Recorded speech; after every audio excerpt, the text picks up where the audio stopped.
Bon matin tout le monde, je voulais juste vous faire un court petit vidéo de peut-être 3-4 minutes ce matin pour vous parler un peu, en fait pour bien débuter votre fin de semaine. Je voulais vraiment vous donner des petits trucs au niveau des soupers au restaurant, des soupers entre amis, parce que je sais à quel point ça peut être des moments stressants, surtout quand on débute un processus de perte de poids, on n'est pas nécessairement rendu au stade qu'on sait quoi choisir dans le menu ou qu'on est à l'aise d'en parler avec les gens.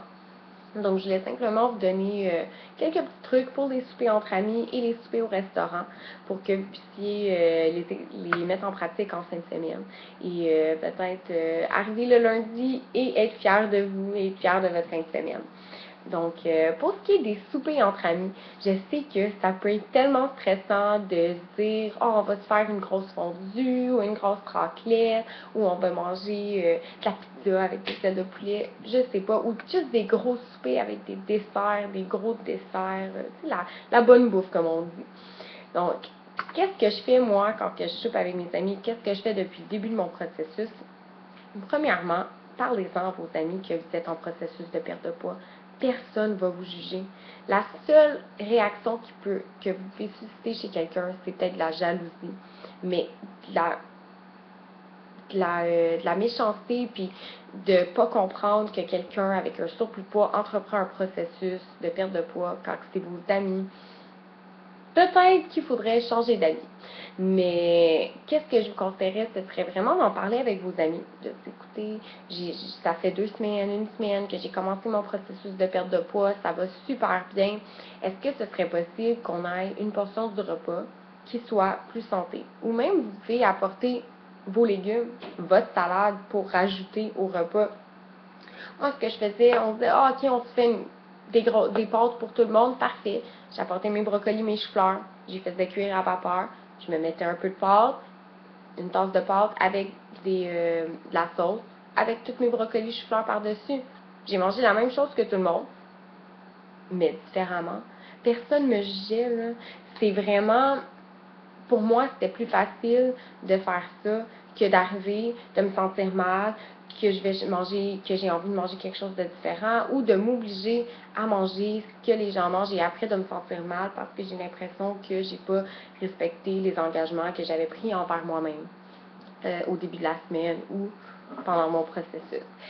Ça peut être une alternative de juste apporter qu'est-ce que nous, on va manger, ou juste de rajouter une portion de légumes au repas. Pour les desserts, rendu là, c'est vraiment à vous de décider si vous voulez en manger ou non. Si vous voulez en prendre, vous pouvez vous prendre un tout petit morceau. Vous n'allez pas avoir gâché vos résultats de la semaine. Même si vous mangez une portion normale, votre samedi soir, une portion de gâteau avec un souper équilibré, un dîner équilibré et un déjeuner équilibré dans cette journée-là, ça va avoir aucun impact dans votre processus de perte de poids. Ce que je dis toujours, c'est que les tentations, c'est un peu comme de la neige. Donc, je vais vous expliquer un peu qu'est-ce que ça veut dire. Dans le fond, quand il neige au Québec, s'il neige 1 cm ou 2 cm le samedi soir, si le dimanche matin, il fait beau, ça va fondre. Donc, c'est un peu le même principe des tentations. S'il neige un peu de tentation le samedi soir, s'il fait soleil le dimanche avec une alimentation équilibrée, on boit beaucoup d'eau, on fait un petit 15-30 minutes d'exercice pour se remettre dedans, ça n'aura aucun impact. On va peut-être avoir même perdu du poids le dimanche. C'est sûr que si on revient de souper, on a mangé du gâteau ou on a mangé une petite portion de frites le samedi soir et qu'on se pèse le dimanche matin, c'est un peu dangereux pour notre confiance en nous et notre goût de continuer notre processus de santé. Pourquoi? C'est presque sûr qu'on va avoir pris un peu de poids sur la balance. Pourquoi? C'est de la rétention d'eau, on est gonflé. Il ne faut jamais se peser le lendemain d'une journée qu'on a mangé des frites ou des petits popcorn ou des chips surtout en soirée. C'est presque certain que le lendemain matin, on va être plus lourd. Mais c'est des fausses livres, comme j'appelle. C'est des livres qui disparaissent 2 jours après. Et même, ça descend souvent plus bas que ce qu'on était le samedi matin après avoir fait fondre notre neige le dimanche. Donc, c'est un peu ça que je voulais vous dire pour les soupers entre amis, vous expliquer un peu la neige, c'est quoi. Pour ce qui est des restaurants, ce que je vous conseille de faire, c'est avant d'aller manger au restaurant, pas avant, là, mais dans la journée, quand vous avez le ventre plein de votre déjeuner ou de votre dîner, de, dans le fond, aller voir le menu et choisir les repas les plus santé. Vous pouvez vous minder, si je peux dire ça comme ça, de OK, moi je vais prendre ce repas-là. Donc quand vous arrivez au restaurant, vous avez faim, vous n'êtes même pas obligé d'ouvrir le menu, que vous pouvez dire, moi je vais prendre ça, avec un verre d'eau. Donc c'est plus simple de faire comme ça. On peut se dire toute la journée, OK, c'est ça que je vais manger, c'est ça que je vais manger. Puis on va tellement être fiers de nous quand on va le dire en arrivant, moi je mange ça, et qu'on va manger cette assiette-là. C'est tellement une réussite de pouvoir passer à travers notre première fin de semaine, notre deuxième fin de semaine, notre troisième fin de semaine. On devient tellement plus fort avec les fins de semaine. Parce que la semaine, habituellement, pour, je dirais, 80-90% des gens, c'est plus facile, c'est plus simple, on a moins de tentation. Mais c'est vraiment la fin de semaine qu'on a l'impression qu'on vient tout gâcher. Quand c'est pas le cas. Même si vous mangez un repas équilibré et que vous prenez un petit morceau de gâteau à la fin ou 2-3 bouchées de votre ami, sentez-vous pas mal. C'est pas grave. C'est pas ça. C'est pas un 150 calories de bouchée de gâteau qui va gâcher votre semaine, mais pas du tout. C'est sûr que si vous mangez le gâteau et qu'après vous dites oh mon Dieu, j'aurais jamais dû faire ça, je suis tellement pas bonne, je suis pas capable de faire un processus de perte de poids comme du monde, non, non, non, non, et que vous sortez de là, vous allez au cinéma, vous prenez un gros popcorn avec une slush, après ça, vous sortez de là, vous allez vous chercher un cappuccino glacé au Tim Hortons, un sac de chips, ok. Peut-être que c'est une plus grosse neige, mais encore là, le dimanche, il fait soleil, on fait fondre ça, lundi, habituellement, tout est beau. On peut pas, une livre, là, c'est 3500 calories de manger en surplus. Ça veut dire qu'à la base, notre métabolisme de base perd environ, je dirais, moi, c'est 1500 calories au repos. Donc, si je fais rien dans une journée, juste pour faire fonctionner mon corps, j'élimine 1500 calories. Donc, si je fais rien, je peux manger 1500 calories et ne pas engraisser. Donc, si j'active, je fais un petit 30 minutes d'exercice, etc., je peux manger jusqu'à 2100 calories par jour sans engraisser.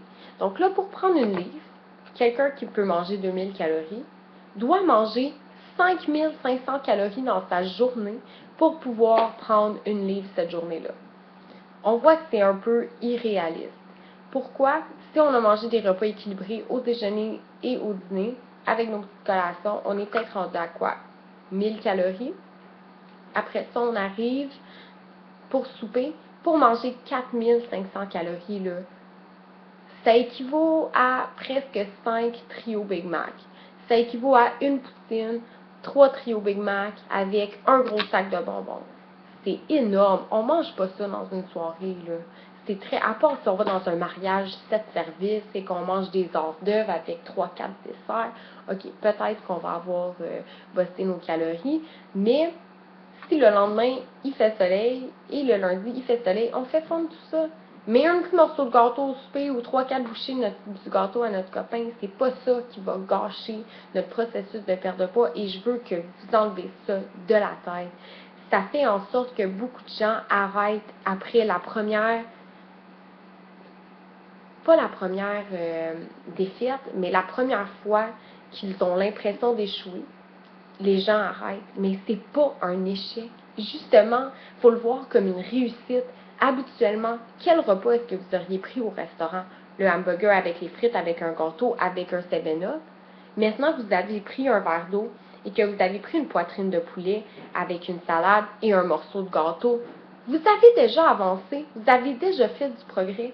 Pourquoi est-ce que tout le monde se dit j'ai échoué? Vous devriez le voir comme une réussite parce que la semaine d'avant ou la semaine ou il y a 2 semaines, vous auriez habituellement fait pire. Donc, à chaque fois que vous avez une amélioration dans votre mode de vie, vous devriez le voir comme une réussite et non pas comme un échec. Donc, c'est un peu ce que je voulais vous dire. Mon vidéo, finalement, a duré 10 minutes, donc je m'excuse. J'espère que vous allez passer une belle fin de semaine. Je vais essayer de vous mettre d'autres vidéos au courant des prochaines semaines.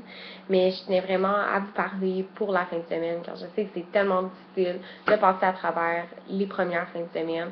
Puis comme j'expliquais, souvent, on a l'impression qu'on a échoué quand c'est totalement faux. Donc je voulais juste développer un peu votre petite voix dans votre tête. Donc en fin de semaine, si jamais vous prenez 2-3 bouchées du petit gâteau, pensez à moi qui dit c'est pas grave, t'as avancé, t'as fait du progrès depuis les dernières semaines. Donc, je vous souhaite une belle fin de semaine, gang. À plus.